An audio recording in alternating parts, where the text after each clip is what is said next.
Last class में हम ये वाला पार्ट डिस्कस किया था, है ना, कि लॉ ऑफ आइडेंटिटी या पे चार लॉ के बारे में, लॉस ऑफ थॉट के बारे में डिस्कस किया था कि चार लॉ है। हाँ बताओ। স্যার এই লজ অফ থটটো মানে ষ্টাৰ্টিঙৰ পৰা বুজাব নেকি? लॉस ऑफ थॉट एक्चुअली क्या है, देखो, तो लॉस ऑफ थॉट मीनिंग जो है क्या है actually, the laws of thought are the basic principles of reasoning. Reasoning का मतलब बेसिक कुछ प्रिंसिपल्स है। मतलब अगर ये चार गलती हम करेंगे, मतलब ये चार चीज़ें अगर होगा तो वो रीजनिंग नहीं होगा, रीजनिंग को डाउटफुल बना देता है।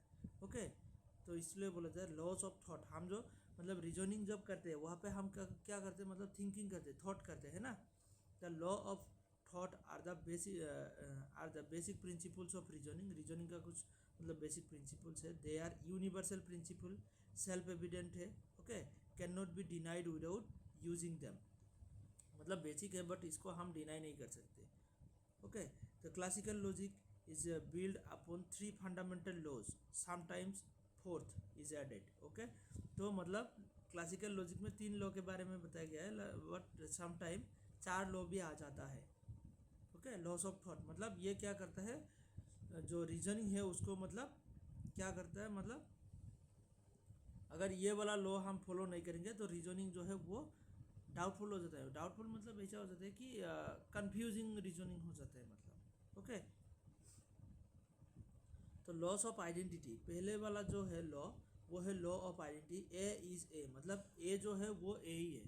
वो मतलब ऐसा नहीं कि ए जो है वो नॉट है, ऐसा नहीं हो सकते। जो a mango is a mango, मतलब जो मैंगो है वो मैंगो ही है। या apple is a apple. Okay, तो whatever is everything is identical with itself, मतलब खुद के साथ मतलब आइडेंटिटी है।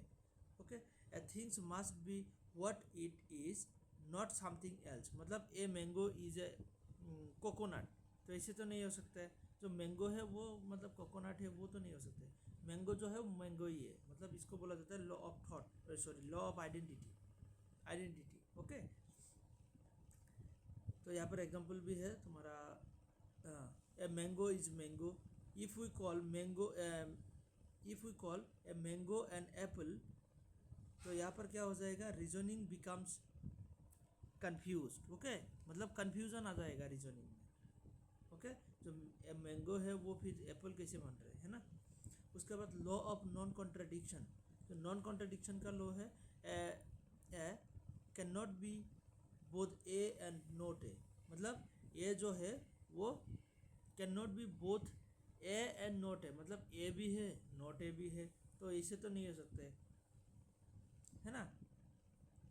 तो nothing can both be and not be at a time and in the same respect, मतलब एक ही रेस्पेक्ट में वो मतलब है और नहीं है, ऐसा तो नहीं हो सकता है।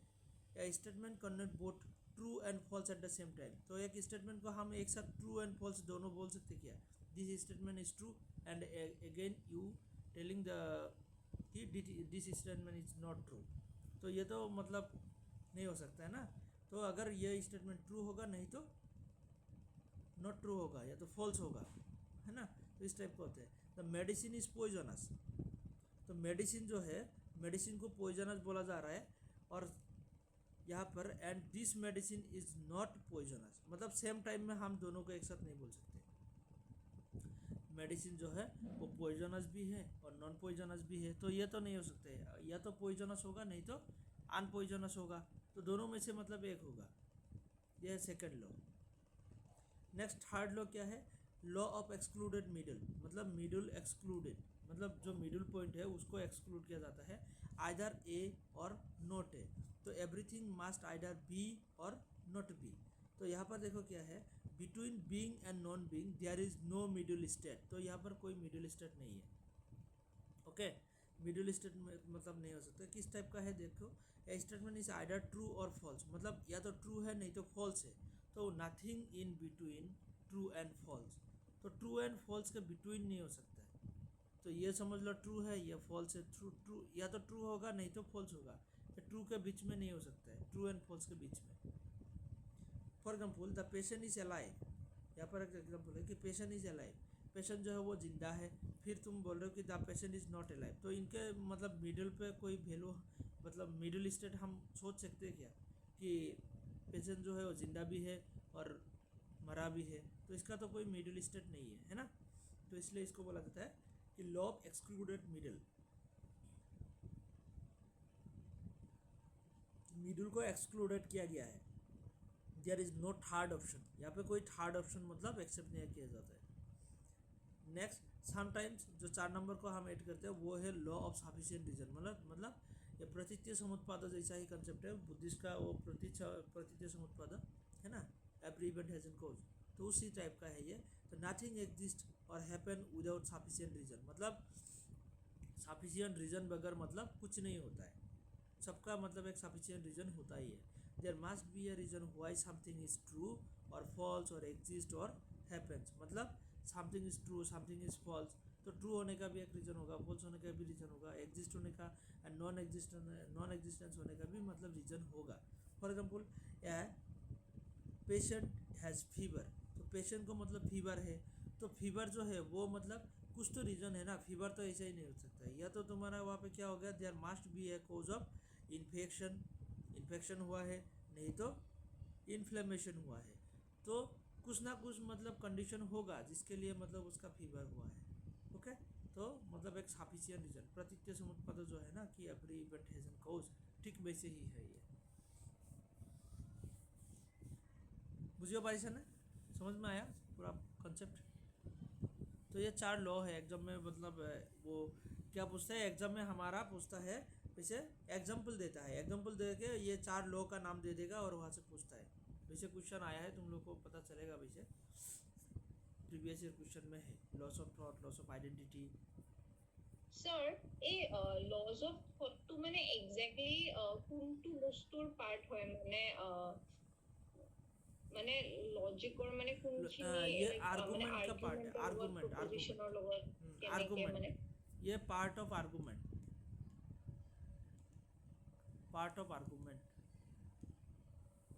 ओके, तो ये आर्गुमेंट का पार्ट है, क्योंकि आर्गुमेंट ये जो लॉ है ना, अगर इन लॉ को हम फॉलो नहीं करेंगे तो आर्गुमेंट जो है वो डाउटफुल हो सकता है, मतलब ओके, आर्गुमेंट में मतलब वैसे कंफ्यूजन आ जाएगा, ये सारे पॉइंट को हम मतलब नोटिस नहीं करेंगे तो ये हमारा जो आर्गुमेंट में जो रीजनिंग होता है ना, रीजनिंग करते वक्त ये सारी चीज़ें मतलब हमारा माइंड में रखना चाहिए। ओके, आर्गुमेंट के लिए अलग सा रूल्स तो होता है, बट ये मतलब कुछ बेसिक पॉइंट्स है, बेसिक्स मतलब बेसिक कुछ कंडीशंस है। हाँ, तो आर्गुमेंट को मतलब वो डाउटफुल ना बनाने के लिए, मतलब एक कांस्टेंट आर्गुमेंट बनाने के लिए। ओके, तो नेक्स्ट हमारा कुछ डाउट है अभी भी? हाँ, স্যার এইটো মডার্ন লজিকৰ হয় নে মানে পুৰণা লজিকৰ হয়? এইটো একচুৱেলি তোমাৰ মডাৰ্ণ লজিকৰ পাৰ্ট হয়, মডাৰ্ণ লজিক। এইটো পুৰণা লজিক বুলি ক'লে তোমাৰ এৰিষ্টটলিয়ান লজিক হয় নে? হয় স্যার। এৰিষ্টটলিয়ান লজিকৰ পাৰ্ট নহয়, এইটো তোমাৰ মডাৰ্ণ লজিকৰ পাৰ্ট হয়।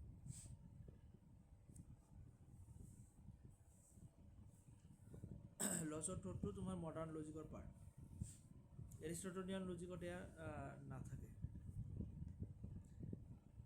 নেক্সট ইয়াতে সেইখিনি বস্তুৱে দিয়া আছে, তো ল অফ আইডেন্টিটি, ল কেইটাৰ নাম ইয়াতে দিয়া আছে। Number 1 law of identity, A is A, और उसका जो एग्जाम्पल है जो a rose is rose. Okay, next law है लॉ ऑफ नॉन कॉन्ट्रडिक्शन, मतलब क्या है यहाँ पे, A can not both A and not A, तो इसका ये drug can not both be safe and unsafe, मतलब दोनों एक साथ नहीं हो सकते हैं।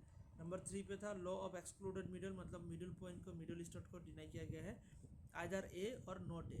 Okay, a person is either alive और नॉट अलाइव, मतलब इसका कोई मिडिल पॉइंट नहीं है। नेक्स्ट है लॉ ऑफ सफिशिएंट रीजन, मतलब every event has a cause, है ना, everything must have a sufficient reason.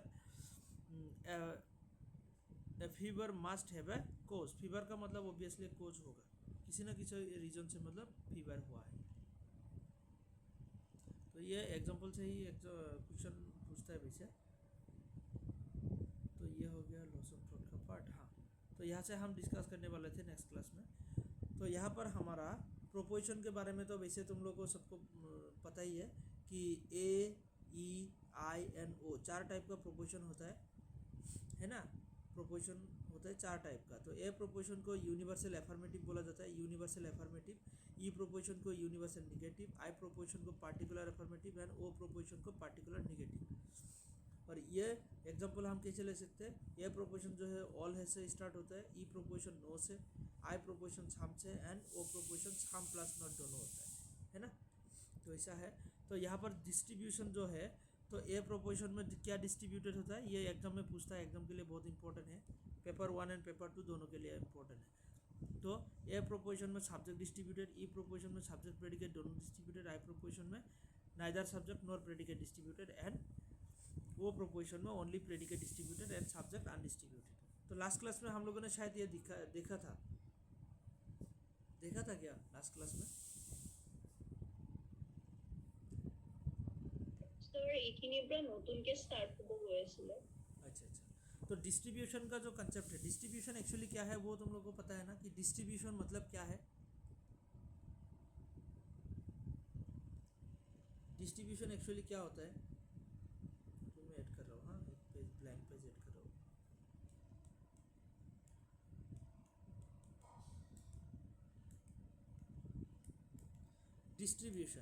Distribution मतलब है तुम्हारा, डायरेक्टली समझ लो 100%। ओके, या तो तुम कंप्लीट भी बोल सकते हो। ओके, नेक्स्ट है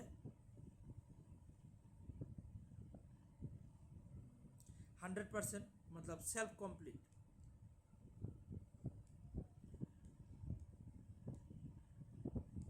सेल्फ कंप्लीट भी बोल सकते हो। और एक पॉइंट तुम बोल सकते हो कि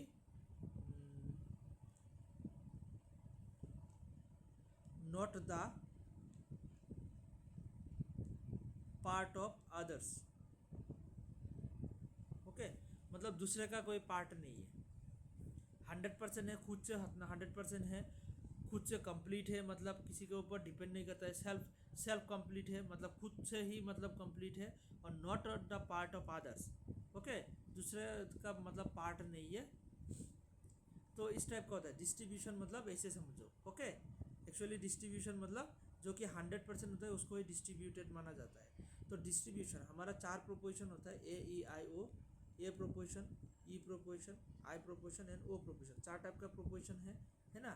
तो इनमें से डिस्ट्रीब्यूशन को हम ऐसे याद रखेंगे। प्रोपोजिशन हो गया ये 4 टाइप का।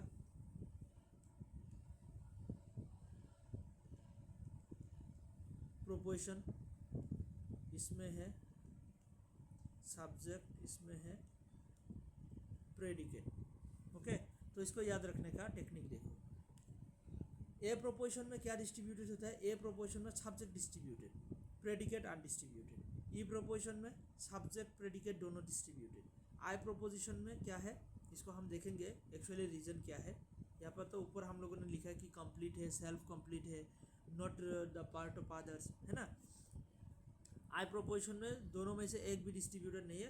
एंड ओ प्रोपोजिशन में क्या डिस्ट्रीब्यूटेड है, only predicate distributed. A proposition में सब्जेक्ट, ई प्रोपोजिशन में सब्जेक्ट प्रेडिकेट दोनों, आई प्रोपोजिशन में only not subject not predicate, and O proposition में ओनली प्रेडिकेट डिस्ट्रीब्यूटेड। एक्चुअली इसको हम कैसे डिटरमाइन कर सकते हैं, इसको हम वेन डायग्राम के थ्रू हम इसको डिटरमाइन कर सकते हैं। कैसे कि ए प्रोपोजिशन कैसा होता है, all man are mortal, all human are mortal. तो ये वाला स्टेटमेंट अगर हम लेंगे, ऑल ह्यूमन आर मॉर्टल, इसका एग्जांपल हम यहाँ पे इसे लेते हैं। यहाँ पे जस्ट एग्जांपल ले लो कि इसका जो वो हो ना, वेन डायग्राम का भी हेल्प लेना पड़ेगा।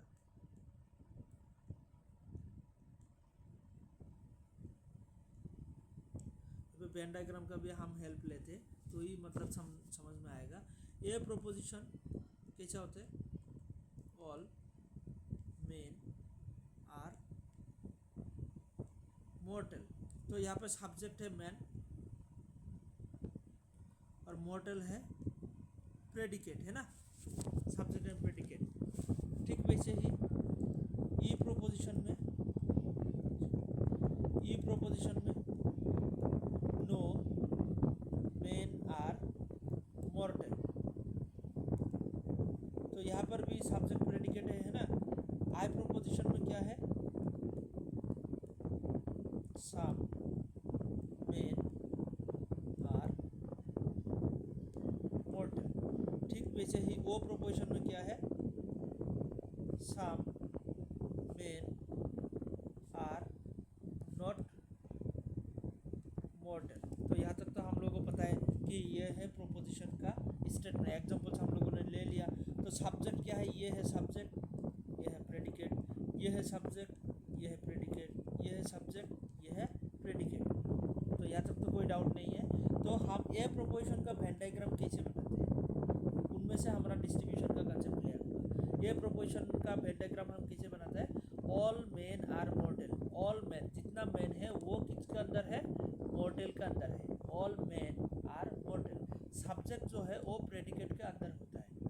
ओके, ऑल मेन, जितना मेन है वो मॉर्टल का पार्ट है। ऑल मेन, जितना मेन है वो मॉर्टल का पार्ट है। मतलब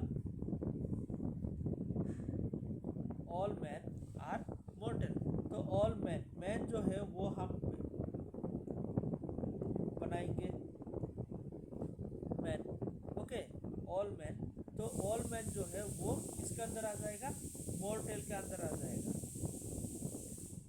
okay, all man are mortal. तो यहाँ पर देखो मैन जो है वो कंप्लीट है। ओके, यहाँ पर सब्जेक्ट डिस्ट्रीब्यूटेड है ना। ये प्रोपोजिशन में क्या डिस्ट्रीब्यूटेड, सब्जेक्ट डिस्ट्रीब्यूटेड। तो यहाँ पर देखो सब्जेक्ट क्या है, मैन है, मैन सब्जेक्ट है और मैन कंप्लीट है। मैन के अंदर कोई पार्ट ही नहीं है। मॉर्टल का अंदर पार्ट है मैन, बट मैन के अंदर कुछ भी नहीं है। मैन खुद एक कंप्लीट है, 100% है, वो किसी के ऊपर डिपेंड नहीं कर रहा है यहाँ पे, है ना। तो इसलिए इसका वेन डायग्राम है ये। और यहाँ पर डिस्ट्रीब्यूशन है हमारा, मैन है डिस्ट्रीब्यूटेड, मतलब सब्जेक्ट डिस्ट्रीब्यूटेड है। समझ में आया ये वाला बात।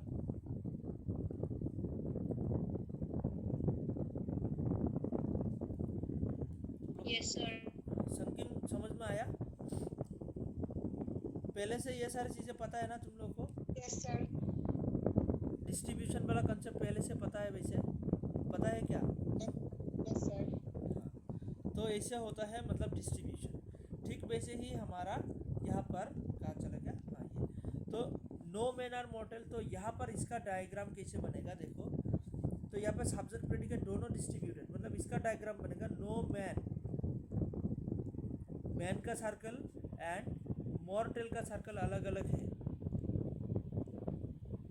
मॉर्टल का सर्कल अलग अलग है। नो मैन आर मॉर्टल मतलब मैन एंड मॉर्टल के बीच में कोई रिलेशन नहीं है। इट मीन्स यहाँ पे मैन अलग सा एक पार्ट है, मॉर्टल भी अलग सा एक पार्ट है, मतलब दोनों कंप्लीट है, दोनों 100% है। तो ई प्रोपोर्शन ने इसलिए क्या होता है, दोनों कंप्लीट होता है, या तो दोनों डिस्ट्रीब्यूटेड होते हैं, सब्जेक्ट प्रेडिकेट दोनों डिस्ट्रीब्यूटेड। ओके, तो ये हो गया मॉर्टल का पार्ट। उसके बाद some man are mortal. It means इसका जो डायग्राम है वो कैसे बनेगा, some man are mortal. Some man, man का सम पार्ट, थोड़ा सा पार्ट क्या है, मॉर्टल है। यहाँ पर देखो दोनों में से एक भी कंप्लीट सर्कल नहीं है कि मैन का सर्कल मॉर्टल के साथ शेयर हुआ है, मॉर्टल का सर्कल मैन के साथ शेयर हुआ है। तो यहाँ पर देखो दोनों में से एक भी 100% नहीं है, कंप्लीट नहीं है, दोनों पार्ट पार्ट में है। तो इसलिए इसमें कोई भी मतलब सब्जेक्ट प्रेडिकेट डिस्ट्रीब्यूटेड नहीं है। तो आई प्रोपोजिशन में एक भी डिस्ट्रीब्यूटेड नहीं है। तो ये हो गया I proposition. And O proposition देखो क्या है, some man are not mortal. Some man are not mortal. तो यहाँ पर कैसे बनेगा, मैन का थोड़ा सा पार्ट, सम मैन, मैन का इतना सा पार्ट मैन है, मैन का इतना सा पार्ट क्या है, नॉट मॉर्टल। ओके, मैन का इतना सा पार्ट, कौन सा पार्ट, ये जो ब्लू ब्लू पार्ट है यहाँ पे, ये जो इतना सा पार्ट है ना, ये क्या है, ये वाला पार्ट मॉर्टल नहीं है। इट मीन्स यहाँ पे some man are not mortal. It means यहाँ पे मैन का जो पार्ट है वो तो शेयर हुआ है, मतलब कंप्लीट नहीं है, यहाँ पर सम पार्ट है, बट मॉर्टल जो है वो टोटली कंप्लीट पार्ट है। तो इसलिए यहाँ पर हो जाएगा प्रेडिकेट डिस्ट्रीब्यूटेड। तो रिलेशन समझ में आ गया डिस्ट्रीब्यूशन का। Yes sir. तो ये था मतलब डिस्ट्रीब्यूशन। तो डिस्ट्रीब्यूशन से मतलब दोनों पेपर में क्वेश्चन पूछते हैं, पेपर 1 पेपर 2 दोनों में क्वेश्चन पूछता है। तो यहाँ पर क्वेश्चन में ऐड करूँगा, लास्ट में मिलेगा क्वेश्चन डिस्ट्रीब्यूशन का। यह प्रोपोजिशन को क्या बोला जाता है? यह प्रोपोजिशन को कंप्लीट इंक्लूजन, ये पेपर 1 में पूछता है। यह प्रोपोजिशन को कंप्लीट इंक्लूजन, ई प्रोपोजिशन को क्या बोला जाता है? Complete exclusion. ई प्रोपोजिशन को कंप्लीट एक्सक्लूजन बोला जाता है। आई प्रोपोजिशन को क्या बोला जाता है? आई प्रोपोजिशन को partial inclusion and O proposition को पार्शियल एक्सक्लूजन बोला जाता है। ये है ए प्रोपोजिशन, ये है ई प्रोपोजिशन, बस इतना याद रखना। उसके बाद prepositional logic and truth functions, ये तो बेसिक चीज़ें हैं, ये पता है तुम लोगों को। जो व्हाट इज प्रोपोजिशनल लॉजिक? तो propositional logic is a branch of logic dealing with proposition and their logical connectivities, है ना, कनेक्टिव्स। तो each proposition is either true और फॉल्स, ये तो फंक्शन हम लोग को पता है पीछे। तो यहाँ पर हम सिम्बल्स वगैरह यूज़ करते हैं, we use symbols propositional logic में। तो पी क्यू आर इस टाइप का सिंबल हम यूज़ करते हैं ना, वेरिएबल्स यूज़ करते हैं। तो यहाँ पर कनेक्टिव्स वगैरह डॉट वेल, है ना, इम्प्लीकेशन, तो इस टाइप का कनेक्टिव्स वगैरह है, तो उसको हम देखेंगे। तो ट्रूथ फंक्शंस के अंदर क्या क्या होता है, तो फंक्शंस को हम देखते हैं। तो a truth function is a rule that shows how to truth value of the complex statement depends on the truth value of its parts, है ना। ट्रूथ वैल्यू को हम वैसे हम निकाल सकते हैं। उसके बाद क्या है, फॉर एग्जांपल इफ पी को इफ इट इज रेनिंग को मतलब पी से रिप्रेजेंट किया गया है। एंड क्यू को रिप्रेजेंट करने के लिए क्या, I will take an umbrella, मतलब if it is raining and then I will take an umbrella, है ना, मतलब अगर बारिश होगा तो मैं अम्ब्रेला यूज़ करूँगा, इस टाइप का, है ना। तो यहाँ पर मतलब कंडीशनल स्टेटमेंट आ गया। तो इस टाइप का मतलब ट्रूथ फंक्शंस को हम अभी देखेंगे, लॉजिकल कनेक्टिविटीज है एंड देयर ट्रूथ फंक्शंस, मतलब कनेक्टिविटीज एंड उसका जो ट्रूथ फंक्शंस है। तो पहले आएगा निगेटिव। निगेटिव में क्या होता है, अगर पी का वैल्यू अगर ट्रू है देन नॉट पी का वैल्यू क्या होगा, ये जाके फॉल्स बन जाएगा। अगर पी का वैल्यू क्या है, फॉल्स है, देन यहाँ पे आके ट्रू हो जाएगा। ये तो बेसिक चीज़ें हैं, ये तुम लोग को पता ही है, तो इसमें मैं इतना ज़्यादा डिस्कस नहीं करूँगा, ये बेसिक चीज़ें हैं। तो निगेशन का फंक्शन ऐसा होता है। उसके बाद कंजंक्शन, डेट मीन्स डॉट, इसे भी रिप्रेजेंट किया जाता है और इसे डॉट से भी रिप्रेजेंट किया जाता है। तो मीनिंग, इसका मतलब है तुम्हारा एंड, पी डॉट क्यू, इसे है ना वैल्यू। तो यहाँ पर पी डॉट क्यू, अगर पी यहाँ पे क्या होगा, ट्रू होगा, यहाँ पर भी ट्रू होगा, देन ये जो डॉट का वैल्यू है ये भी जाके ट्रू होगा। तो यहाँ पर जो फंक्शन है वो क्या फंक्शन है, T equal to T otherwise false, है ना। True only both true only if both are true, मतलब अगर दोनों ट्रू होगा देन ही ट्रू होगा, नहीं तो अदर कंडीशन में फॉल्स हो जाएगा। अगर एक ट्रू है एक फॉल्स है मीन्स ये फॉल्स हो जाएगा, अगर एक फॉल्स है एक ट्रू है दैट मीन्स वो फॉल्स हो जाएगा। दोनों यहाँ पे दैट मीन्स वो फॉल्स ही हो जाएगा। ओनली वन कंडीशन में ट्रू है, वो है टी इक्वल टू टी। तो ये तो इसके हिसाब से ये है, मतलब डॉट के हिसाब से। डिजंक्टिव है ना, वेल, आइदर और, जो कि मीनिंग यहाँ पे और से रिप्रेजेंट पी और Q.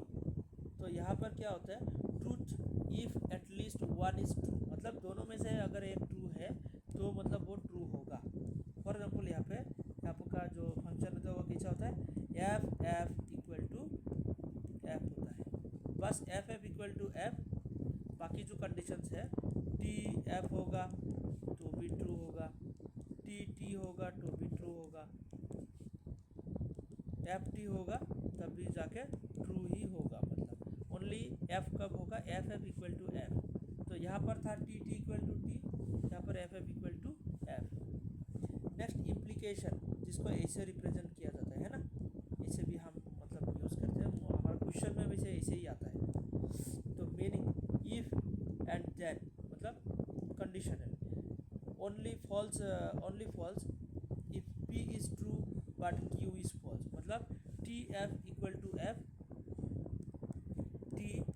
Equal to F, other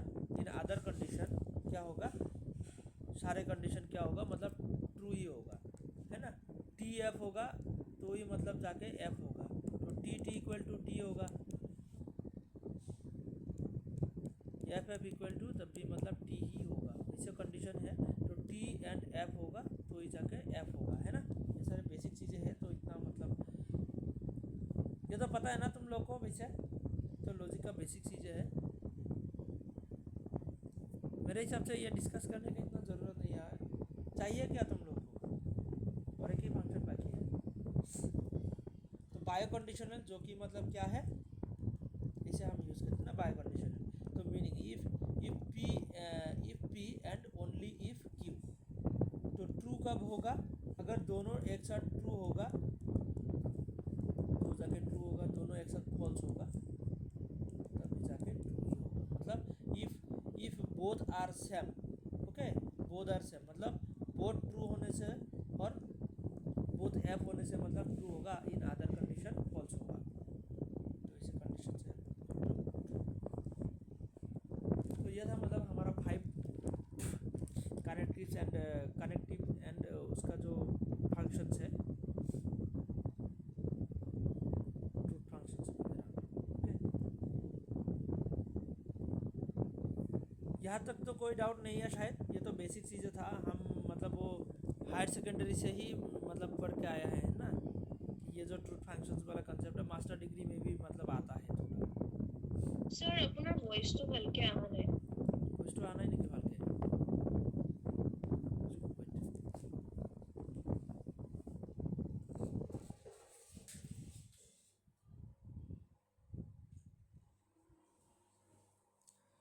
এতিয়া আহিছে নে ঠিককে, চাউণ্ড ঠিককে আহি আছে নে এতিয়া? হয় মানে স্যার, এতিয়া ফেনৰ বতাহ অকণমান বেছি লাগি আছিলে। তো এইখিনিততো কোনো ডাউট নাই চাগে, এইখিনি থাকিব নালাগে বাৰু। নাই স্যার। হয়, এইখিনি বেसिक বস্তুৱে হয়, मैं जस्ट मনত পেলাবৰ কাৰণে ইয়াতে ऐड कर दीसू।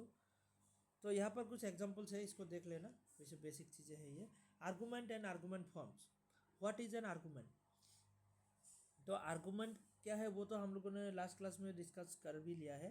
इन logic N argument is a set of statement, है ना। तो स्टेटमेंट का जो सेट है, जो मतलब प्रोपोजिशन का सेट है, जो कुछ प्रोपोजिशन है जो कि जिसको प्रेमाइज बोला जाता है, और वो एक प्रेमाइज को मतलब एक स्टेटमेंट को सपोर्ट करता है, जिसको कंक्लूजन बोला जाता है ना।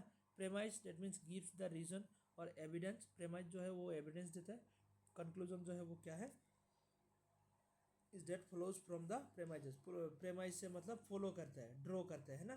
तो प्रेमाइजेस सपोर्ट द कंक्लूजन। तो यहाँ पर देखो प्रेमाइज जो है all human are mortal, premise 2 है मतलब सोक्रेटिस इज ह्यूमन, तो कंक्लूजन है देयरफॉर सोक्रेटिस इज मॉर्टल। तो ये जो दोनों प्रेमाइज है, दोनों प्रेमाइज जाके कंक्लूजन को सपोर्ट किया है, इसलिए जो कंक्लूजन है वो प्रेमाइज दोनों प्रेमाइज से मतलब निकल के आया है ना। नेक्स्ट यहाँ पे पार्ट्स ऑफ आर्गूमेंट, ये पेपर 1 में कभी कभी मतलब पहले बहुत पहले पूछा गया था कि आर्गूमेंट का क्या क्या पार्ट्स है। तो आर्गूमेंट का मेनली 2 ही पार्ट्स है, कि प्रेमाइज है और एक कंक्लूजन है ना। प्रेमाइज जो है जो कि एज्यूम्ड ट्रूथ्स एंड रीजन, जो सब रीजन देता है, और जो कंक्लूजन है वो क्या है, what is to be prove, जिसको हम प्रूव करना चाहते हैं। और इन्फरेंस क्या है, एक logical link between premises and conclusion, okay. Premise and conclusion के बीच में एक मतलब लॉजिकल लिंक जो क्रिएट करता है, रीजनिंग, है ना, तो उसको मतलब इन्फरेंस बोला जाता है। मेनली जो आर्गूमेंट का पार्ट है वो मतलब 2 ही पार्ट है, क्या क्या, प्रेमाइज एंड कंक्लूजन ही है, ओके। उसके बाद आर्गूमेंट फॉर्म एक्चुअली क्या है, आर्गूमेंट के बारे में तो हम लोगों ने डिस्कस कर लिया कि argument set of statements where 2 और मोर स्टेटमेंट सपोर्ट है कंक्लूजन, है ना। तो यहाँ पर आर्गूमेंट फॉर्म क्या है, the argument form is the abstract logical structure of an argument. जो एब्स्ट्रैक्ट लॉजिकल स्ट्रक्चर है, एब्स्ट्रैक्ट स्ट्रक्चर है, जो कि we replace specific content with symbols, मतलब सिम्बल से हम इसको क्या करते हैं, रिप्लेस करते हैं, PQR वैसे यूज़ करते हैं। This helps to check the validity of reasoning, मतलब आर्गूमेंट फॉर्म जो है वो आर्गूमेंट का वैलिडिटी को चेक करने के लिए मतलब हम सिम्बलाइज करते हैं इसको, है ना। फॉर एग्जाम्पल कंक्रीट आर्गूमेंट, यहाँ पर देखो ऑल ह्यूमंस आर मॉर्टल, हाँ, Socrates is human and therefore Socrates is mortal. तो इसको अगर हम सिम्बलाइज करेंगे तो ऐसे कर सकते हैं, प्रेमाइज 1 में all M are P, premise 2 में all S is M, and conclusion में देयरफॉर एज इज पी। तो यहाँ पर अगर हम इसे लेंगे, इसको मैं यहीं पे दिखा रहा हूँ, तो अगर यहाँ पे हम देखेंगे, ज़्यादा बड़ा हो गया साइज, तो यहाँ पर ह्यूमन एंड मॉर्टल, तो ये क्या है, सब्जेक्ट है, ये प्रेडिकेट है, और हमारा जो मेजर टर्म माइनर टर्म है वो हम यहाँ से फाइंड आउट कर सकते हैं ना। तो कंक्लूजन का जो सब्जेक्ट होता है वो होता है क्या, माइनर टर्म, माइनर टर्म, और प्रेडिकेट जो है वो क्या है, मेजर टर्म, है ना। तो ऐसे होता है। तो यहाँ पर एस पी एम को यूज़ किया गया है, क्या यूज़ किया गया है, एस पी एम। तो S P M subject predicate and middle term, है ना, subject predicate and middle term. तो यहाँ पर हमारा, हमको पता है कि subject predicate and middle term कौन सा होगा, ह्यूमन दोनों प्रेमाइज में है, दोनों प्रेमाइज में है, ये है मिडिल टर्म, ये वाला ह्यूमन भी मिडिल टर्म है। उसके बाद क्या है, उसके बाद है प्रेडिकेट, ये तो मिडिल टर्म है, ये है मतलब प्रेडिकेट। उसके बाद मॉर्टल, और एक है मॉर्टल, ये भी प्रेडिकेट, और ये है सब्जेक्ट, तो ये भी हो जाएगा सब्जेक्ट। तो हम सब्जेक्ट प्रेडिकेट कहाँ से ढूंढते हैं, मतलब जो लास्ट स्टेटमेंट है, सॉरी लास्ट में जो है कंक्लूजन, तो कंक्लूजन का सब्जेक्ट एंड प्रेडिकेट को लेते हैं, और जो है मतलब मिडिल टर्म वो कहाँ पे होता है, दोनों प्रेमाइज में होता है, बट कंक्लूजन में नहीं होता है। तो ये इसको चेक करने के लिए हम सिंबलाइज करके उसको चेक कर सकते हैं, है ना, वैलिडिटी चेक कर सकते हैं आर्गूमेंट का, कि स्ट्रक्चर फॉलो कर रहा है कि नहीं, मेजर टर्म जो है मेजर प्रेमाइज में एग्जिस्ट कर रहा है कि नहीं, माइनर टर्म जो है माइनर प्रेमाइज में एग्जिस्ट कर रहा है कि नहीं। तो उसको चेक करने के लिए हमारा यहाँ पे मेजर कौन सा है, ये है मेजर, है ना, मेजर, जो कि फास्ट स्टेटमेंट में होना चाहिए, ये वाला मॉर्टल वर्ड जो है फास्ट स्टेटमेंट में होना चाहिए। तो ये फास्ट स्टेटमेंट में है ना, फास्ट प्रेमाइज में ऑब्वियसली है, यहाँ पर देखो है, तो ये तो करेक्ट है, स्ट्रक्चर फॉलो कर लिया। उसके बाद ये है माइनर, माइनर टर्म, तो माइनर टर्म जो है वो सेकेंड स्टेटमेंट में होना चाहिए। तो सोक्रेटिस जो वर्ड है, सोक्रेटिस वर्ड सेकेंड स्टेटमेंट में है ना, हाँ ऑब्वियसली है। तो यहाँ पर भी मतलब स्ट्रक्चर ठीक ठाक हुआ है, और मिडिल टर्म जो है वो बीच में होना चाहिए, मतलब, और एंड क्या होता है हमारा जो फॉर्मल फैलासिस होता है, वहाँ पर अगर हम देखेंगे कि middle term at least one time distributed भी होना चाहिए। तो यहाँ पर डिस्ट्रीब्यूटेड भी हुआ है, देखो कि मिडिल टर्म जो है all human, it means all के साथ ह्यूमन से, तो यहाँ पर डिस्ट्रीब्यूटेड भी हो चुका है। तो यहाँ पर स्ट्रक्चर फॉलो किया है। तो ये वाला जो आर्गूमेंट है, तो आर्गूमेंट फॉर्म के साथ हम सिम्बलाइज करके इसको हम वैलिडिटी चेकआउट कर सकते हैं, और ये आर्गूमेंट क्या है, वैलिड आर्गूमेंट है ना। तो इसे हम आर्गूमेंट फॉर्म के द्वारा क्या कर सकते हैं, मतलब चेक कर सकते हैं, इस स्ट्रक्चर को चेक करके हम इसका वैलिडिटी को चेक कर सकते हैं। यहाँ तक समझ में आ गया। नेक्स्ट यहाँ पर हमारी हम लोगों ने देख लिया कि आर्गूमेंट में क्या क्या होता है, प्रेमाइज होता है, कंक्लूजन होता है। आर्गूमेंट फॉर्म में क्या होता है, एब्स्ट्रैक्ट लॉजिकल स्ट्रक्चर होता है यूजिंग सिंबल्स, है ना। तो two types of argument, deductive and inductive, mainly दो टाइप का आर्गूमेंट होता है। डिडक्टिव आर्गूमेंट जो होता है वो सर्टेन रिजल्ट देता है हम लोग को, और जो इंडक्टिव आर्गूमेंट है वो क्या होता है, मतलब प्रोबेबल रिजल्ट देता है, मतलब हम 100% बोल नहीं सकते कि इसका रिजल्ट 100% करेक्ट ही होगा। ओके, डिडक्टिव आर्गूमेंट का रिजल्ट जो है, मतलब जो कंक्लूजन है वो 100% हम करेक्ट समझ के, मतलब करेक्ट मान सकते हैं, क्योंकि नेसेसरीली फॉलो करते हैं, कहाँ से, प्रेमाइज से नेसेसरीली फॉलो करता है। तो इसलिए हम क्या करते हैं उसको, मतलब 100% ट्रू ही मानते हैं ना। और यहाँ पर क्या है कि इंडक्टिव आर्गूमेंट जो है, इंडक्टिव आर्गूमेंट का जो मतलब प्रोबेबिलिटी ज़्यादा होता है, प्रोबेबिलिटी होता है, मतलब अगर प्रोबेबिलिटी ज़्यादा है तो उसको स्ट्रॉन्ग आर्गूमेंट, एंड प्रोबेबिलिटी कम है तो वीक आर्गूमेंट। तो deductive argument and inductive argument का मतलब क्या है, उसका भी मतलब थोड़ा थोड़ा पार्ट है, टाइप्स है। डिडक्टिव का पार्ट्स है, वैसे इंडक्टिव का भी पार्ट्स है, साउंड है, अनसाउंड है, कोजेंट है, अनकोजेंट है, इस टाइप का मतलब जो पार्ट है, तो उसको हम अभी डिस्कस करेंगे। Validity depends on form, argument का फॉर्म के ऊपर डिपेंड करते हैं वैलिडिटी, आर्गूमेंट का validity, not in the truth of the statement, okay, not truth of statement. तो स्टेटमेंट का जो ट्रूथनेस है उसके ऊपर मतलब वैलिडिटी डिपेंड नहीं करता है। तो यहाँ तक तो पता चल गया कि वैलिडिटी जो है वो आर्गूमेंट का जो स्टेटमेंट या तो प्रेमाइजेस का जो ट्रूथफुलनेस है उसके ऊपर डिपेंड नहीं करता है। वैलिडिटी जो है वो स्ट्रक्चर के ऊपर डिपेंड करता है, आर्गूमेंट का जो स्ट्रक्चर है उसके ऊपर डिपेंड करता है। ओके, तक हो गया। नेक्स्ट, अच्छा यहाँ पर और कुछ है नहीं। तो अभी हम डिस्कस करेंगे इसके साथ ही कि आर्गूमेंट का जो टाइप्स है ना, डिडक्टिव एंड इंडक्टिव आर्गूमेंट। तो इसका जो सारे टाइप्स है यहाँ पर हम लोगों ने ऐड किया था। पता है ना पूरा का पूरा टाइप्स तुम लोग को, कब वैलिड बोला जाता है, कब इनवैलिड, कब साउंड का ना, कब अनसाउंड, वैसे तो पता है। तो यहाँ पर देखो,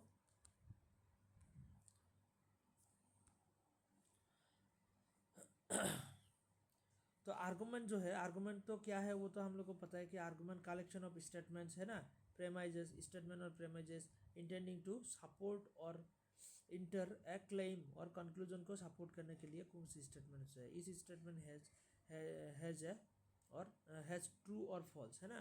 कोई मतलब जो स्टेटमेंट है वो या तो ट्रू होगा या तो फॉल्स होगा, मतलब ऐसे स्टेटमेंट का कंडीशन होता है, ट्रू होगा नहीं तो फॉल्स होगा। तो यहाँ पर जो आर्गूमेंट है, आर्गूमेंट को मेनली टू टाइप्स में डिवाइड किया गया है, deductive argument and inductive argument. तो deductive argument and inductive argument, deductive argument क्या होता है, मतलब ये deductive conclusion necessarily and certainly follows from the premises. जो कंक्लूजन है वो नेसेसरीली फॉलो करते हैं कहाँ से, प्रेमाइजेस से, है ना। तो ये सर्टेनिटी यहाँ पे आता है, मतलब 100% मान के चल सकते हैं। बट इंडक्टिव आर्गूमेंट क्या होता है, conclusion follows from the premises with the some probability. यहाँ पे सर्टेननेस नहीं है, यहाँ पर क्या है, मतलब सर्टेनिटी यहाँ पे नहीं आता है, यहाँ पर आता है प्रोबेबिलिटी। मतलब यहाँ पे प्रोबेबिलिटी होता है, मतलब 100% नहीं मान सकते। तो एग्जांपल के हिसाब से हम ले सकते हैं कि डिडक्टिव आर्गुमेंट में क्या है, all man are mortal, Socrates is man and Socrates is mortal. मतलब ऑल मैन आर मॉर्टल है तो वहाँ पर सोक्रेटिस एक मैन है, पूरा का पूरा जो मैन का कैटेगरी है वो मॉर्टल है। तो सोक्रेटिस मैन का कैटेगरी में आएगा तो ऑब्वियसली वो मॉर्टल होगा, है ना। तो यहाँ पर जो प्रेमाइजेस है, प्रेमाइजेस से जो कंक्लूजन है वो मतलब नेसेसरीली फॉलो कर रहा है। डेट मीन्स यहाँ पे जो हमारा जो प्रेमाइजेस है, प्रेमाइजेस से मतलब जो कंक्लूजन है वो मतलब छोटा होता है। ओके, प्रेमाइजेस जो है, प्रेमाइजेस का जो एरिया है वो बड़ा है और जो कंक्लूजन है वो उसका एरिया जो छोटा है, मतलब तो इसलिए मतलब यहाँ पे 100% सर्टेनिटी मिलता है। बट जो इंडक्टिव आर्गूमेंट है वहाँ पे जो कंक्लूजन है, कंक्लूजन मतलब बड़ा होता है प्रेमाइजेस से। The premises are sorry the conclusion are greater than the premises, है ना। कंक्लूजन जो है वो प्रेमाइज से मतलब ग्रेटर होता है, एरिया बड़ा होता है। क्यों, क्योंकि राम इज मॉर्टल, होरी इज मॉर्टल, तो ऑल मैन आर मॉर्टल। तो राम इज मॉर्टल एक स्पेसिफिक पर्सन, छोटा एरिया है, होरी इज मॉर्टल एक स्पेसिफिक पर्सन, छोटा छोटा एरिया है। उसके दोनों के ऊपर डिपेंड करके हम बोल सकते हैं कि all man are mortal. That means conclusion जो है वो बहुत वाइड है ना। तो यहाँ पर सर्टेनिटी कम हो जाता है, क्योंकि यहाँ पर राम को देखा है मरते हुए, होरी को देखा है मरते हुए, but all man are mortal ये तो हम नहीं बोल सकते। ऐसा भी तो हो सकता है ना अभी इन फ्यूचर कि या तो या इन पास्ट कि कोई आदमी ऐसा है जो कि मरा नहीं है अभी तक, है ना, या तो फ्यूचर में कोई आएगा कि मरा नहीं मरेगा, तो ऐसा भी तो आ सकता है ना। तो इसलिए हम 100% सर्टिनिटी नहीं दे सकते। ओके, इस टाइप का होता है। तो डिडक्टिव इंडक्टिव आर्गूमेंट का कंसेप्ट तो वैसे तुम लोग को पता है शायद। तो यहाँ तक जितना बोला मैंने थोड़ा समराइज करके ही बोला, तो समझ में आ गया ना, याद हो गया ना सारी चीज़ें आर्गूमेंट के बारे में, डिडक्टिव एंड इंडक्टिव आर्गूमेंट के डिफरेंस समझ में आया ना यहाँ तक। सर डिडक्टिव और इंडक्टिव तो আৰু একবাৰ ক'ব নেকি, মানে মই কনফিউজ হৈ গ'লো আকৌ। अच्छा अच्छा, तो एग्जाम्पल लेके ही बताना पड़ेगा, रुको। अच्छा, तो डिडक्टिव एंड मतलब ये आर्गूमेंट में थोड़ा ये ऐसे ही बोल दिया, क्यों, क्योंकि ये कंसेप्ट तुम लोगों को शायद पहले से पता है मुझे लग रहा है, इसलिए मैं मतलब इतना डिटेल में नहीं जा रहा हूँ। तो यहाँ पर देखो, एक डिडक्टिव आर्गूमेंट का साइड लो, एक इंडक्टिव का। Deductive inductive, okay. तो डिडक्टिव में हम फॉर एग्जांपल पहले एग्जांपल ही लेते हैं, all men are mortal, Ram is a man, therefore Ram is mortal. तो ये क्या है मतलब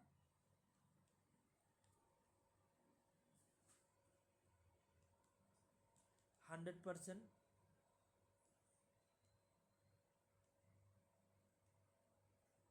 सर्टेन। ओके, सर्टेनली ट्रू बोल सकते हैं, ये तो 100%, तो सर्टेनली, सर्टेनली ट्रू। ओके, 100% या तो सर्टेनली ट्रू बोल सकते हो। क्यों? यहाँ पर देखो ऑल मेन आर मॉर्टल, और इसके साथ और एक बात है कि जो डिडक्टिव आर्गुमेंट का जो कंक्लूजन है वो प्रेमाइजेस से मतलब एरिया बड़ा नहीं हो सकता है। ओके, डिडक्टिव आर्गुमेंट का जो क्या है कंक्लूजन है वो प्रेमाइजेस से बड़ा नहीं हो सकता है। प्रेमाइज जो है, दो प्रेमाइज है ना यहाँ पे, P1 एंड P2, तो P1 एंड P2 के मतलब इन दोनों से मतलब बड़ा नहीं हो सकता। तो यहाँ पर देखो ऑल मैन आर मॉर्टल, ये बहुत वाइड एरिया है, ऑल मैन कैटेगरी को ले लिया है। तो Ram is a man, Ram उसके अंदर एक छोटा सा एक पार्ट है ना, ऑल मैन क्रिएशंस के अंदर मतलब एक छोटा सा पार्ट है।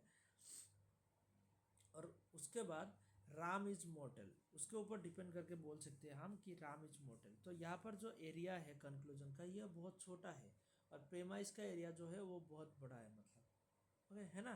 तो इसलिए मतलब क्या हो गया यहाँ पर, हम सर्टेनली बोल सकते हैं कि हाँ ये मतलब सर्टेनली ट्रू। ओके, जो आर्गुमेंट है यहाँ पर सर्टेनिटी ज़्यादा मिलता है। बट इंडक्टिव आर्गुमेंट में देखो, एग्जाम्पल अगर हम लेंगे, Ram is मॉर्टल, Hari is mortal, therefore all men are mortal। तो यहाँ पर देखो जो प्रेमाइजेस है, दो प्रेमाइज है ना यहाँ पर, ये एक प्रेमाइज ये एक प्रेमाइज, तो दोनों प्रेमाइज क्या है, पार्टिकुलर प्रेमाइज है। मतलब देखो राम इज मॉर्टल एक पार्टिकुलर आदमी के बारे में बोल रहे हैं, हरि इज मॉर्टल पार्टिकुलर आदमी के बारे में बोल रहे हैं, और साथ में लास्ट में जाके उनमें से दो के ऊपर डिपेंड करके एक कंक्लूजन बनाया गया है कि ऑल मैन आर मॉर्टल। मतलब प्रेमाइज जो है उससे कंक्लूजन का एरिया जो है वो बड़ा है ना। ऑल मैन आर मॉर्टल बहुत वाइड एरिया है, बहुत वाइड, मतलब ऑल मैन के जो कैटेगरी है उसको मतलब पूरा ले लिया है यहाँ पे, जो ऑल मैन आर मॉर्टल, मतलब दो के ऊपर डिपेंड करके तुम पूरा मैन के जाति को मतलब मॉर्टल बोल सकते हो। मतलब ये 100% तुम नहीं बोल सकते। क्यों नहीं बोल सकते? कि या तो पास्ट में नहीं तो फ्यूचर में तो कोई ऐसा आ सकता है कि हाँ कि मरा नहीं है। पास्ट का मतलब कुछ ऐसा आदमी है कोई कि जो मरा नहीं है, लेकिन तुमने देखा नहीं, क्योंकि ऑल मैन आर मॉर्टल, तुम सारे आदमी को नहीं देख सकते ना, तुम जस्ट तुम्हारा आसपास जो सामने है उसको देख सकते हो, पूरा का पूरा ह्यूमन काइंड को तुम कैसे देख सकते हो, है ना। तो उसी के हिसाब से मतलब यहाँ पे जो कंक्लूजन मिलता है वो क्या होता है, प्रोबेबली ट्रू होता है, प्रोबेबली ट्रू होता है। ओके, तो यहाँ पर 100% सर्टेनिटी नहीं मिलता है। अभी समझ में आ गया ना कंसेप्ट? হয় স্যার। স্যার আমি ক'ব পাৰো ন, মানে ইণ্ডাক্টিভটো মানে হেৰি হয়, ওপেন এন্ডেড হয় বুলি ক'ব পাৰি। इंडक्टिव जो है हाँ ओपन एंडेड, एंड डिडक्टिव जो है वो क्लोज एंडेड। सर ये डिडक्टिव जो जनरल टू स्पेसिफिक में जाता है और इंडक्टिव जो फ्रॉम स्पेसिफिक टू हाँ जनरल ऐसे हाँ जाता है। हाँ, वही तो मैं यहाँ पे बोल रहा था कि ये जो देखो स्पेसिफिक स्पेसिफिक टू, ये स्पेसिफिक टू जनरल में जा रहा है, जनरल कंसेप्ट में जा रहा है। और यहाँ पर देखो जनरल कंसेप्ट है, एक ऑल से स्टार्ट हुआ जनरल कंसेप्ट, यहाँ से हम स्पेसिफिक में जा रहे है ना, उल्टा है मतलब जस्ट जनरल कंसेप्ट से स्पेसिफिक तक डिडक्टिव में, और इंडक्टिव में स्पेसिफिक टू जनरल जाते हैं हम। यूनिवर्सल टू पार्टिकुलर भी बोल सकते हो। यहाँ पे हम क्या करते हैं, यूनिवर्सल टू पार्टिकुलर गया है, बट यहाँ पे पार्टिकुलर टू यूनिवर्सल गया है ना, UP and P U. Okay,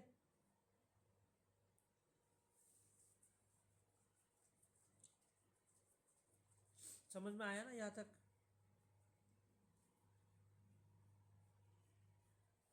Yes, sir. हम आगे बढ़ते हैं। अभी हम देखेंगे आर्गुमेंट का टाइप। आर्गुमेंट का ये सारा टाइप्स पता है ना तुम लोग को, कि डिडक्टिव एंड इंडक्टिव तो अभी पता समझ में आ गया है। वैलिड एंड इनवैलिड कब होता है, साउंड एंड अनसाउंड कब होता है ना। Inductive argument strong and weak कब बोला जाता है, और कॉज एंड अनकॉज कब बोला जाता है। क्लियर है ये सारे कंसेप्ट? अगर क्लियर है तो मैं थोड़ा मतलब स्पीड में बताऊंगा, नहीं तो मैं स्लोली धीरे धीरे बताऊंगा। तो तुम लोगों का ओपिनियन बताओ।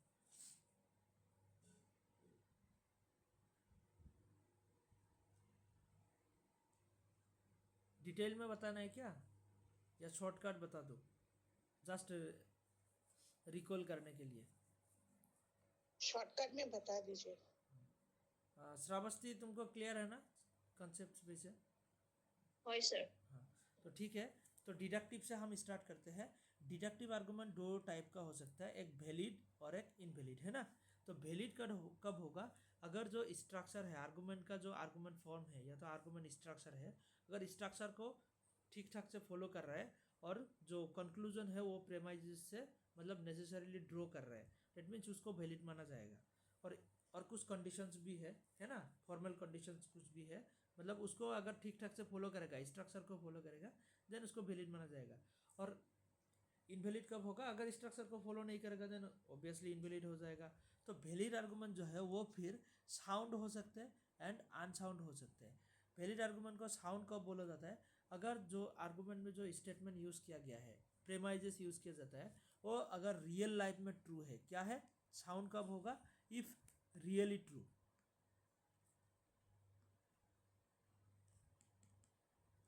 ओके, अगर रियल लाइफ में ट्रू है, मतलब ऐसा है कि ऑल स्वेंस आर बाइपर्ड्स, मतलब जो जितना स्वेंस होता है ना, स्वेंस तो पता है ना, वो मतलब हांस होता है ना, वो व्हाइट कलर का, उसको बोला swans.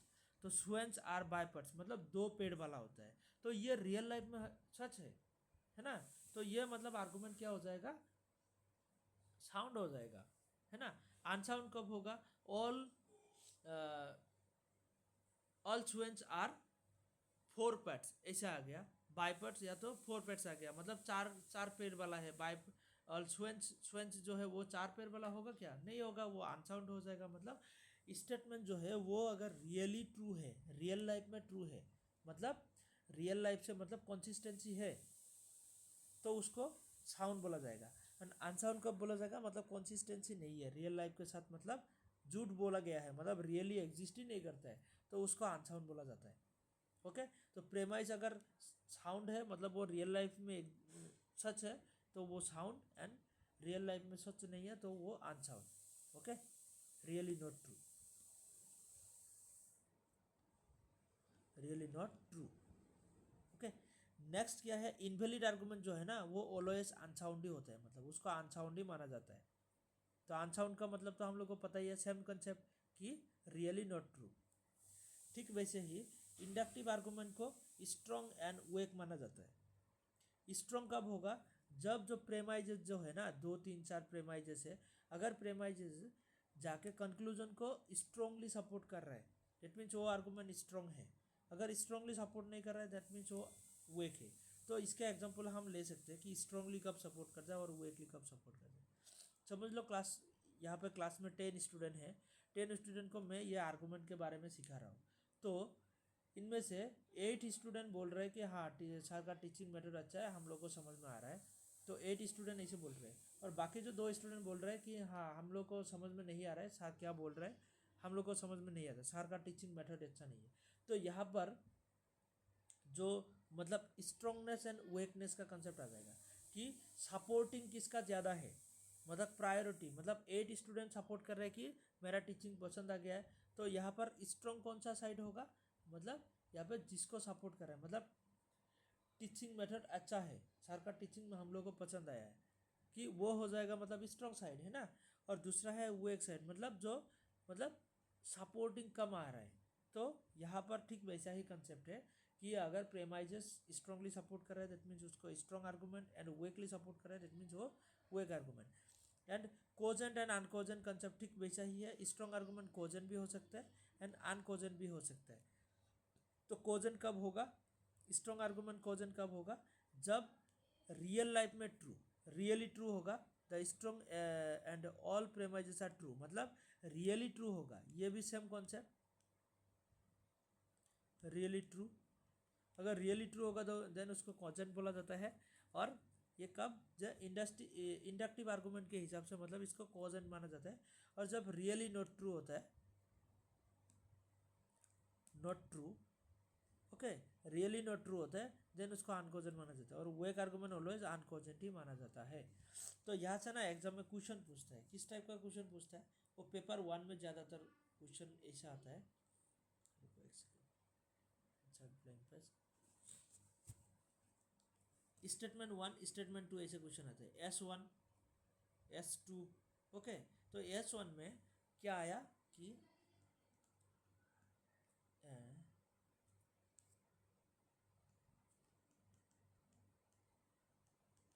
inductive argument can be valid and strong, okay. S2 में आया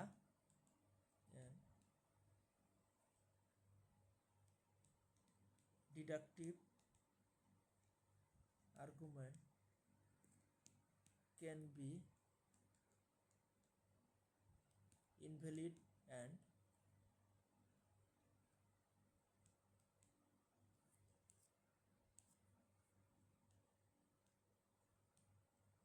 cogent। तो यहाँ पर दो स्टेटमेंट है, स्टेटमेंट 1 एंड स्टेटमेंट 2। तो नीचे जाके ऑप्शन मिलेगा तुम लोगों को, option A, both S1 and S2 incorrect. Option B में मिला, समझ लो, both S1 and S2 correct. तो ऐसे कुछ ऑप्शन है, समझ लो। S1 is correct, next C number में मिला है, समझ लो S1 is correct and S2 is incorrect, है ना। तो यहाँ पर ऑप्शन कौन सा होगा, एन इंडक्टिव आर्गूमेंट, पहला जो स्टेटमेंट है, an inductive argument can be valid and strong. तो inductive argument valid and strong बन सकते हैं क्या?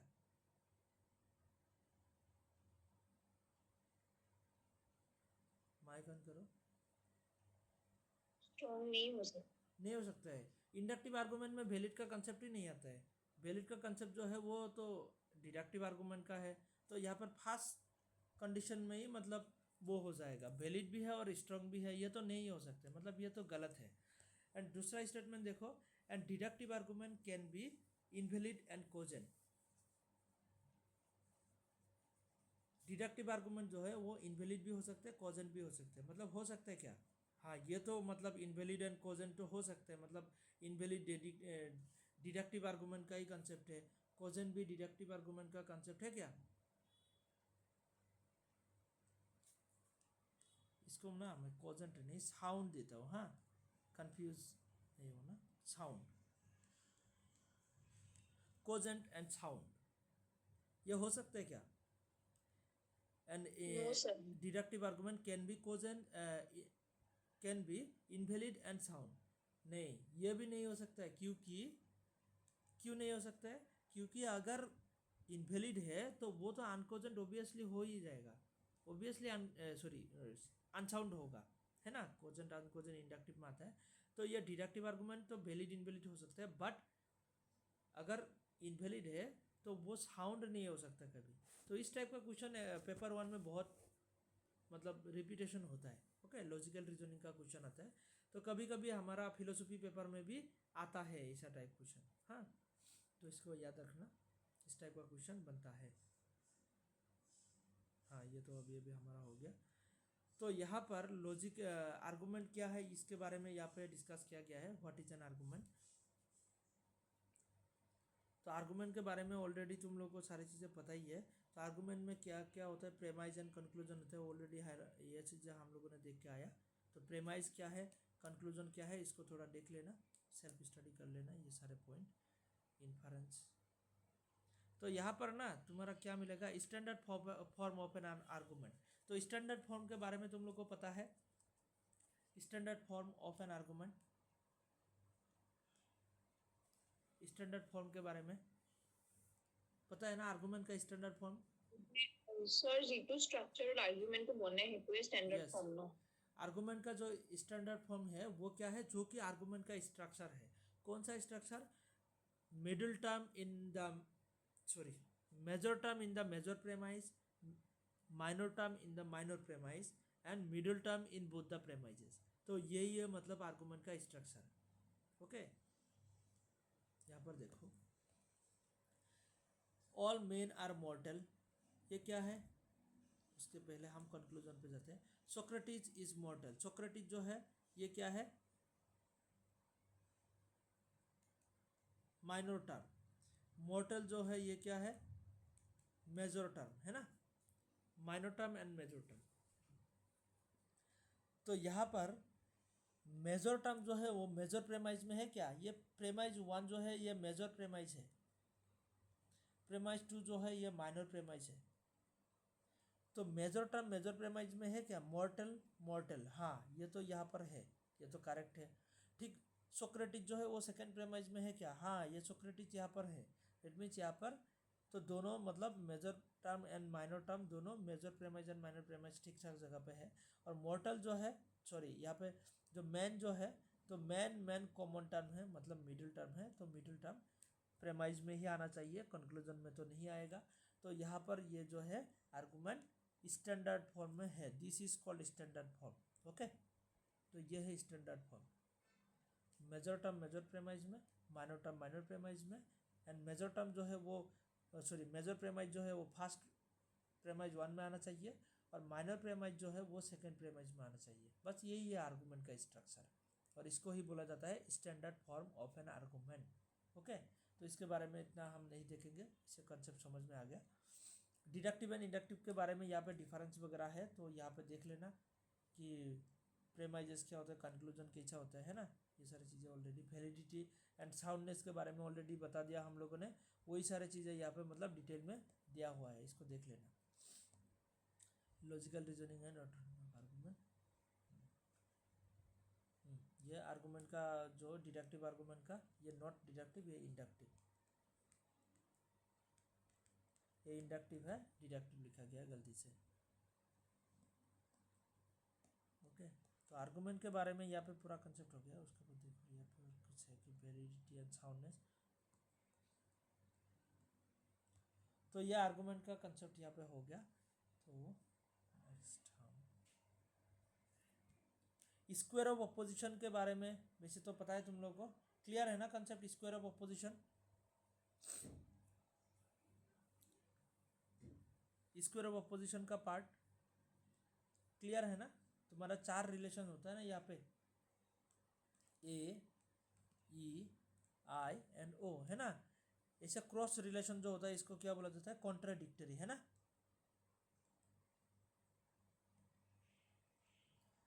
संकिम श्रावस्ती, इसे पता है ना?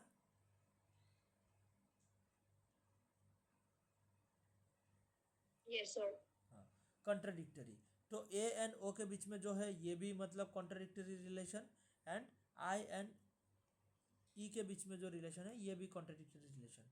कॉन्ट्राडिक्टरी मतलब उल्टा, है ना। अगर यहाँ पे एक मतलब ट्रू होगा, ट्रू होगा तो ये यहाँ जाके क्या हो जाएगा? फॉल्स हो जाएगा, है ना। तो अगर यहाँ पे कुछ फॉल्स है, ये यहाँ जाके क्या हो जाएगा? ट्रू हो जाएगा। तो स्क्वायर ऑफ अपोजिशन में तुम लोगों को एक बहुत ईजी तरीके से सिखा दे रहा हूँ, जो बहुत ईजी तरीके से मिल जाएगा मतलब। तो यहाँ पर देखो, ये प्रोपोजिशन है, ये प्रोपोजिशन है ए प्रोपोजिशन, ये है ई प्रोपोजिशन, ये है आई प्रोपोजिशन, है ना, और ये है ओ प्रोपोजिशन, ए ई आई ओ, है ना। तो ए प्रोपोजिशन के साथ ओ प्रोपोजिशन का जो रिलेशन है वो कॉन्ट्राडिक्टरी रिलेशन है, आई एंड ई के बीच में जो रिलेशन है वो भी मतलब कॉन्ट्राडिक्टरी का रिलेशन है, और ए एंड ई के बीच में जो रिलेशन है उसको भी बोला जाता है कॉन्ट्रेरी रिलेशन, कॉन्ट्रेरीज। एंड सब कॉन्ट्रेरी किसको बोला जाता है? आई एंड ओ के बीच में जो रिलेशन है उसको बोला जाता है sub contrary. And sub alternation left side right side में होता है। A and I proposition, E and O proposition का जो रिलेशन है उसको बोला जाता है सब अल्टरनेशन, है ना। तो यहाँ से हम डिस्कस करेंगे कि कॉन्ट्राडिक्टरी रिलेशन किसको बोला जाता है, कॉन्ट्राडिक्टरी रिलेशन, और इसका मतलब रूल्स क्या है, तो सभी मतलब रिलेशन का चार चार करके रूल्स मिलेगा।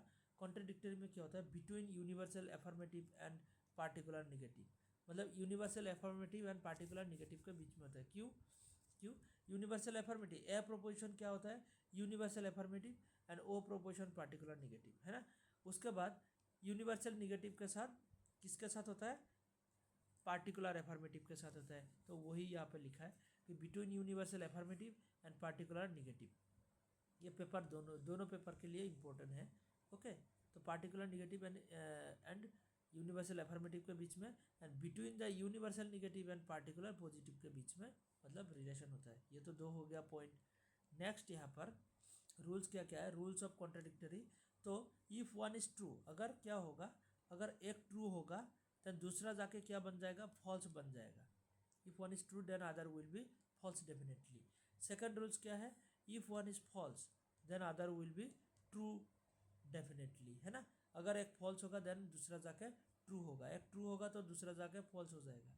इफ वन इज डाउटफुल, अगर एक डाउटफुल है या तो अनडिटरमाइंड है, मतलब तुमको पता ही नहीं ये ट्रू है या फॉल्स है, देन दूसरा जाके क्या हो जाएगा, डाउटफुल ही होगा ऑब्वियसली।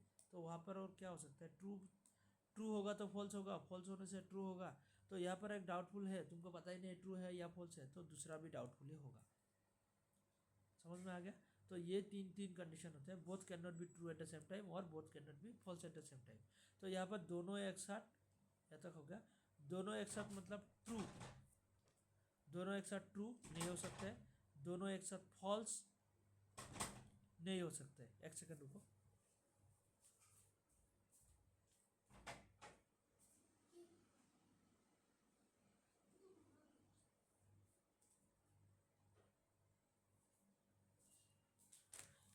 ओके, तो ये है कॉन्ट्राडिक्टरी का रूल्स।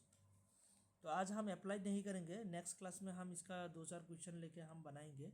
ओके, तो रूल्स ये तो है फर्स्ट कॉन्ट्राडिक्टरी का रूल्स। ओके, तो एक ट्रू होने से दूसरा फॉल्स हो जाएगा, दोनों एक साथ ट्रू नहीं हो सकते, दोनों एक साथ फॉल्स भी नहीं हो सकते। फॉल्स होने से ट्रू होगा, ट्रू होने से फॉल्स होगा, डाउटफुल होने से तो दूसरा भी डाउटफुल होगा। तो यह है कॉन्ट्राडिक्टरी का रूल्स, है ना। तो नेक्स्ट क्लास में हम ये बनाएंगे। ठीक वैसे ही कॉन्ट्ररी का रूल्स क्या है, कॉन्ट्ररी, कॉन्ट्ररी मतलब किसके किसके बीच में होता है, ए प्रोपोजिशन एंड ई प्रोपोजिशन के बीच में जो रिलेशन होता है, ऊपर वाला जो रिलेशन, तो वो है मतलब कॉन्ट्ररी। ओके, तो कॉन्ट्ररी में क्या होता है, कॉन्ट्ररी में तो कॉन्ट्ररी का भी वैसे रूल्स है। तो फर्स्ट रूल्स क्या है, देखो, इट ऑलवेज बिटवीन यूनिवर्सल, दोनों यूनिवर्सल है ना, ए प्रोपोजिशन भी universal affirmative, E proposition universal negative, between universal, ये हो गया। Next, both statement can not be true but true at the same time but can be false at the same time. तो दोनों एक साथ true नहीं हो सकता बट दोनों एक साथ फॉल्स हो सकता है। ओके, ऐसे याद रखो, दोनों एक साथ ट्रू नहीं हो सकते बट दोनों एक साथ फॉल्स हो सकता है। इफ वन इज ट्रू, अगर एक ट्रू है then other will be false. अगर एक इधर ट्रू मिल गया तो इधर जाके ये क्या बन जाएगा, फॉल्स बन जाएगा। अगर यहाँ पे ये फॉल्स बन गया ना तो इधर जाके ये डाउटफुल बन जाएगा।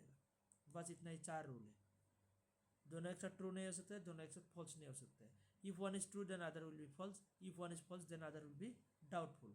ओके, तो इतना है रूल्स इसका, कॉन्ट्ररी का रूल्स है यही सा। तो ये स्टेटमेंट के हिसाब से भी याद रख सकते हो और ऐसे मतलब डायग्राम के हिसाब से भी याद रख सकते हो। नेक्स्ट है तुम्हारा, ये प्रैक्टिकली हम नेक्स्ट क्लास में करेंगे, सब कॉन्ट्ररी। सब कॉन्ट्ररी जस्ट क्या होता है, ऑपोजिट ऑफ कॉन्ट्ररी, कॉन्ट्ररी का टोटली ऑपोजिट होता है। कॉन्ट्ररी में जो रूल्स मिला था ना हम लोग को, उसका टोटली ऑपोजिट होता है। तो कैसा होता है देखो, यहाँ पर क्या होगा, वहाँ पर हम लोग को मिला था both can not be true at the same time but both can be false at the same time, but यहाँ पे बोथ कैन नॉट बी, यहाँ पे both can be true at the same time, दोनों एक साथ true हो सकता है, but both can not be false at the same time. वहाँ पे एक साथ फॉल्स हो सकता था बट यहाँ पे एक साथ फॉल्स नहीं हो सकते, वहाँ पे ट्रू नहीं हो सकता था बट यहाँ पे ट्रू हो सकता है ना। तो यहाँ पे देखो रूल्स, हाँ ये है ना कॉन्ट्ररी, सब कॉन्ट्ररी। तो सब कॉन्ट्ररी रूल्स क्या है कि ऑलवेज बिटवीन पार्टिकुलर, दोनों पार्टिकुलर है, आई प्रोपोर्शन भी पार्टिकुलर, ओ प्रोपोर्शन भी पार्टिकुलर है ना, ऑपोजिट टू कॉन्ट्ररी, कॉन्ट्ररी का टोटली ऑपोजिट है। Next, both statement can not be false, एक साथ मतलब फॉल्स नहीं हो सकता है बट एक साथ ट्रू हो सकता है। ओके, एक साथ ट्रू हो सकता है। उसके बाद क्या है कि if one is false then other will be doubtful. वहाँ पे फॉल्स होने से डाउटफुल होता था, बट यहाँ पे ट्रू होने से डाउटफुल होगा, है ना। इफ वन इज ट्रू, देखो if one is false then other will be true, if one is false if one is true then other will be doubtful. True होने से डाउटफुल हो जाएगा और फॉल्स होने से ट्रू हो जाएगा, बस उल्टा। ओके, ट्रू होने से डाउटफुल होगा और फॉल्स होने से ट्रू हो जाएगा, फॉल्स होने से ट्रू हो जाएगा, बस इतना है। चार चार रूल, उसका भी चार था, इसका भी चार था, बस same same rules. Okay, next है सब अल्टरनेशन, जो कि left side and right side relation होता है। किसके किसके बीच में? ए एंड आई के बीच में, ई एंड ओ के बीच में होता है सब अल्टरनेशन रिलेशन। तो यहाँ पर भी ठीक वैसा ही रूल है। रूल क्या है? जब between universal and particular, universal and particular के बीच में ही होता है। कैसे? The universal A and particular I, universal E and particular O, है ना, यूनिवर्सल एंड पार्टिकुलर। ठीक वैसे ही नेक्स्ट रूल है कि if universal is true then particular definitely true, मतलब यूनिवर्सल ट्रू है। अब अगर ऊपर वाला ट्रू है ना, ये वाला ट्रू है, तो ट्रू नीचे आ जाएगा। ऊपर से ट्रू, यूनिवर्सल ट्रू होने से पार्टिकुलर ट्रू होगा। तो पार्टिकुलर अगर फॉल्स होगा ना, तो ये जाके ऊपर जाके फॉल्स हो जाएगा, मतलब ट्रू डाउनवर्ड्स फॉल्स अपवर्ड्स, यहाँ पर लिखा है क्या? True downwards false upwards. Okay, एक सेकेंड।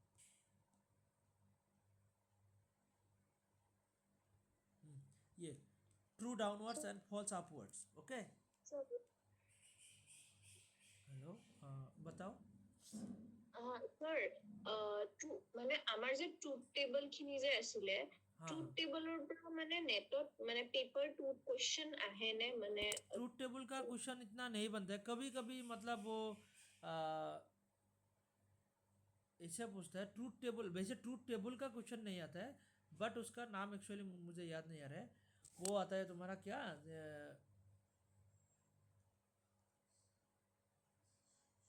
रुको, देख के बताना पड़ेगा मेरे को, एग्जैक्टली वो वर्ड याद नहीं आ रहा है। ट्रूथ टेबल का ही वो मतलब एक, मतलब ट्रूथ टेबल को यूज़ करके ही मतलब बनाना पड़ता है। मैं तुम लोग को क्वेश्चन प्रोवाइड करूँगा, देन पता चलेगा। मैं नेक्स्ट क्लास में लाऊंगा उस वाला क्वेश्चन। हाँ, तो वो ट्रूथ टेबल से ही Okay, मतलब बनता है। वो कंसेप्ट मुझे याद नहीं आ रहा है, एक्चुअली नाम याद नहीं आ रहा है।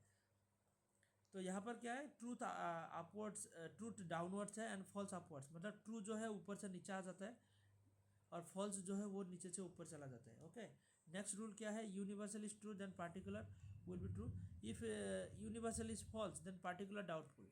अगर यूनिवर्सल फॉल्स होगा, मतलब ऊपर वाला फॉल्स होगा, देन वो फॉल्स नीचे आके क्या हो जाएगा? डाउटफुल हो जाएगा। और नीचे वाला ट्रू जो है ना, ये ऊपर जाके डाउटफुल हो जाएगा। बस इतना ही चार रूल है। ओके, तो ये रूल्स को याद करके आना। नेक्स्ट क्लास में हम प्रैक्टिकली इसका कुछ क्वेश्चन बनाएंगे। यहाँ पे रूल्स है, चार चार रूल्स है सबका, एक साथ यहाँ पे दिया गया है, तो इसको याद करके आना। नेक्स्ट क्लास में हम PYQs को बनाएंगे। इस टाइप का PYQs है, और तुम भी मतलब ट्राई करते हो, कर सकते हो तुम लोग भी। हाँ, ये PYQs है, इसको हम नेक्स्ट क्लास में थोड़ा ट्राई करेंगे। तो आज हम इतने में छोड़ते हैं, फिर मिलेंगे नेक्स्ट क्लास में। वैसे कुछ पूछना है तुम लोगों को? स्क्वायर ऑफ क्वेश्चन में तो वैसे डाउट नहीं है शायद, पहले से क्लियर है ना सबको? संकिम तुमको पता है ना square of question properly? Shravasti तुमको? Yes sir. yes sir. हाँ, तो ठीक है, हम इसलिए थोड़ा स्पीड में जा रहे थे। तो नेक्स्ट क्लास में हम थोड़ा कंसेप्ट को हम और मतलब बेटर करेंगे, और PYQ 2-4 बना के मतलब कंसेप्ट को हम छोड़ेंगे। नेक्स्ट दूसरा टॉपिक को इस मतलब डिस्कस करेंगे, ठीक है? স্যাৰ আপুনি ন সেই শৰ্টাৰ মানে সৰি ট্ৰুথ টেবলৰ সেইটো যিটো ৰিলেটেড আপুনি ক'লে যে আহিব বুলি छोटा একবাৰ ट्रूथ চাই टेबल পেলাই method, yes yes yes yes, वही मैं बोल रहा था कि छोटा ट्रूथ टेबल मेथड यूज़ करके मतलब बनाना पड़ता है। छोटा ट्रूथ टेबल मेथड भी मैं तुम लोग को सिखा दूंगा। वो मतलब फॉल्स मान के उसको मतलब करना पड़ता है। जो मेन कंक्लूजन है ना, उसको फॉल्स मानना पड़ता है। अगर वो फॉल्स ही निकल गया, देन उसको मतलब इनवैलिड माना जाता है, और अगर फॉल्स नहीं निकला तो उसको वैलिड माना जाता है। तो ऐसे वैलिडिटी चेक किया जाता है, उसको भी मैं सिखा दूंगा। স্যাৰ মানে সেইটো ন মই চাগে গ্ৰেজুৱেশ্যনৰ টাইমত কৰিছিলো, তাৰপিছত মানে মই পাহৰি গৈছো এক্সেক্টলি কেনেকে আছিল, তো অলপ প্ৰেক্টিচ ठीक है, কৰিলে मैं ভাল नेक्स्ट क्लास আছিলে में মানে। बना दूंगा। वो ट्रूथ फंक्शंस को यूज़ करके ही बनाना पड़ता है। तो जस्ट यहाँ पे एक ही रूल है कि जो कंक्लूजन का जो मेन कंक्लूजन का जो फंक्शन होता है ना उसको फॉल्स माना जाता है, और उसके बाद ट्रूथ वैल्यू को मतलब प्रेजेंट करने के बाद अगर कॉन्ट्रडिक्ट किया तो वो मतलब एक्चुअली तुमने फॉल्स माना था, अगर फॉल्स फॉल्स फॉल्स ही निकला तो वो तो इनवैलिड है, अगर कॉन्ट्रडिक्ट कर रहा है दैट मीन्स वो मतलब वैलिड है। ठीक है, तो वो मैं बता दूंगा नेक्स्ट क्लास में, हम डिस्कस करेंगे शॉर्टर ट्रूथ टेबल मेथड, वो आता है एग्जाम में। ठीक है हाँ सर, ठीक है, आज इतने में छोड़ते हैं।